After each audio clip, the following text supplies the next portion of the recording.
Well, hi everyone, it's maths time again, and what are we exploring today? That's right, we are exploring three-dimensional space today. And no, we're not going to take a trip into outer space, but just as exciting, I hope. We are looking at three-dimensional objects.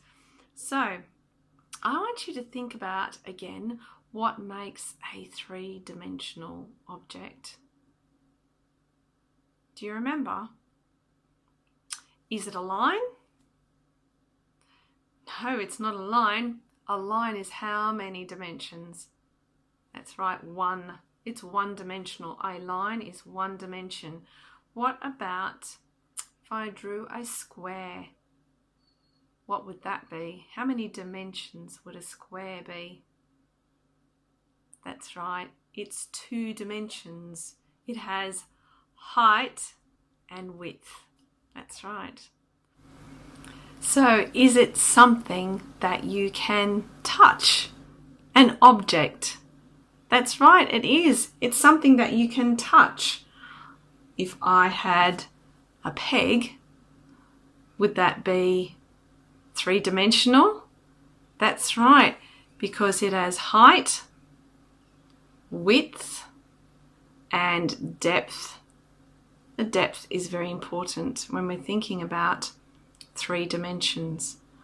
Well, unlike you for maybe 10 minutes, however long that your teacher asks you to go around the classroom and they will nominate how many things. It might be 4 things, might be 5 things that you need to go and find in the classroom. Maybe they will ask you to go and collect them and bring them back to your table or back to the carpet, or they might go and ask you to just look at things and remember them and come back to the carpet and share what you have discovered. All right, so take maybe 5-10 minutes to go around the classroom, go around maybe your house, or if you've got time, you can even go outside and explore and find or remember some three-dimensional objects. Well, how did you go, everyone?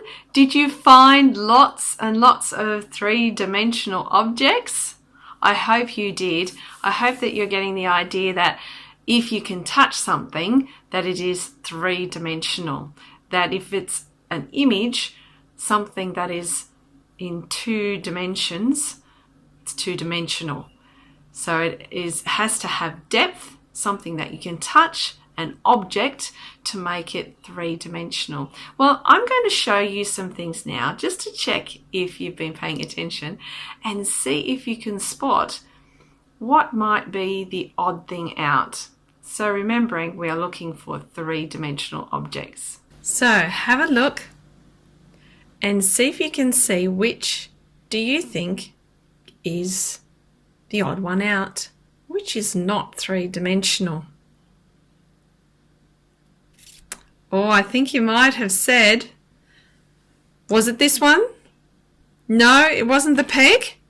Was it this one? This is very flat, but I can touch it. It's not just a picture of a starfish, is it? That's right. And this doesn't have any corners or pointy bits. Is this three-dimensional? It is three-dimensional, that's right. So it's not the odd one out, it is three-dimensional. Did you say this one? You've all been saying the triangle, that's right, because it is drawn on the piece of paper. What about the piece of paper though? The piece of paper, I can touch that, that's an object, even though it's very, very thin. It is actually an object.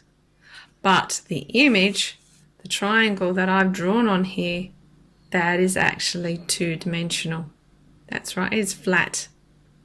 Fantastic, everyone. I think that you did really well. Now, everyone, it's your turn. You may want to collect some other things, or you might be happy with the things that you collected if you did already. Or you may not have a lot of things around your house. What I'd like you to do is to either draw the things that you've found, which is kind of tricky. So that might be the hardest thing for you to do. Best things that you could do, however, is to collect some things and take some photographs of three-dimensional objects. Now, if you don't have a camera or you don't have time to be able to do that, you may be able to get some magazines or some newspapers with images of three-dimensional things, remembering that the images themselves, they are two-dimensional, that's right, but you are looking at, they are showing you, they're representations of three-dimensional objects. So you can do that if you don't have a camera, or if you don't have time to use a camera today, and collect some pictures, cut them out, and you can either make a poster.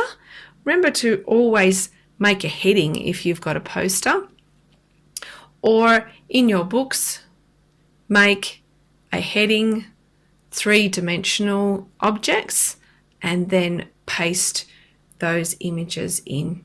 Remembering that they can't be images like this, they actually have to be pictures of real things, some actual three-dimensional objects. Well, I hope you have lots of fun finding, exploring, and thinking about what is three dimensions. All right, until next time.